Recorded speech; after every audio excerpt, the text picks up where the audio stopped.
Hey everyone, welcome back to A-Star Personal Tutoring.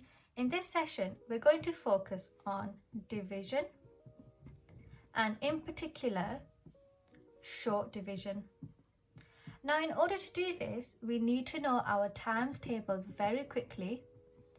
And I'm encouraging you to learn your times tables because it's very important, especially when it comes to test papers. You need to know it very quickly. Otherwise, you're spending a lot of time just writing up all your times tables up like this. So we need to do it very quick. Okay, let's have a go at the first one.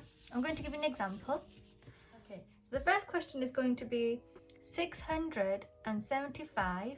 We're going to divide that by 5. Now, short division method, the setup, it looks something like this. The 5 goes on the outside and 675 goes inside. Always make sure you leave plenty of space between the numbers in case you need to carry anything that's left over.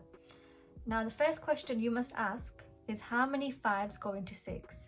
Well, we know 1 times 5 equals 5, so it goes into it once. And what is left over?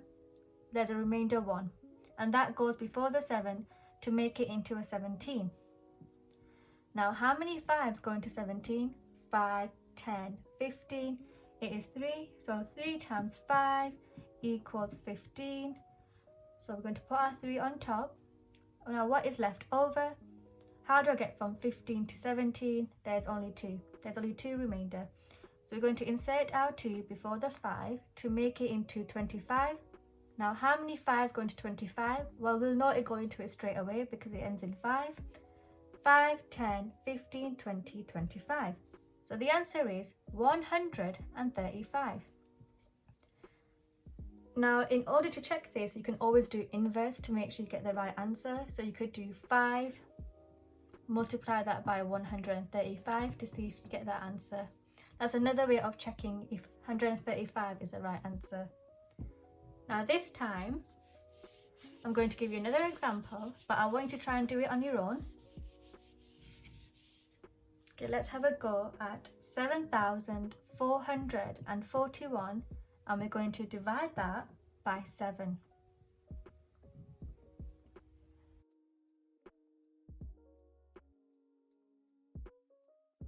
So we're going to insert our 7 outside, and we're going to put 7,441 on the inside.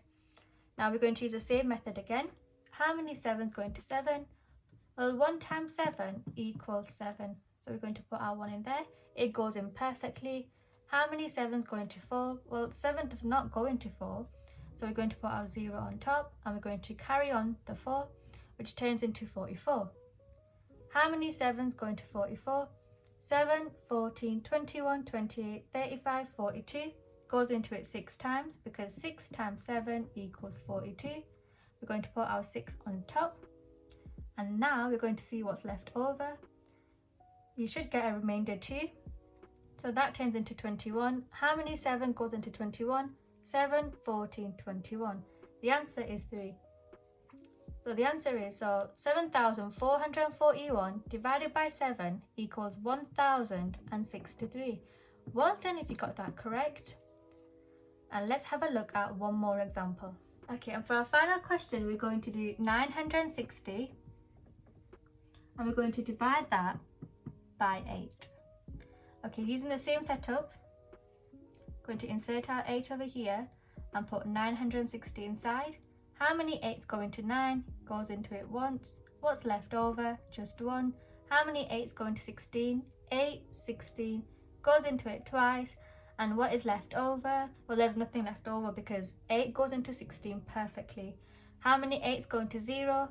None. So the answer is 120. Well done if you got that right. I hope you enjoyed it. You are now a star at short division.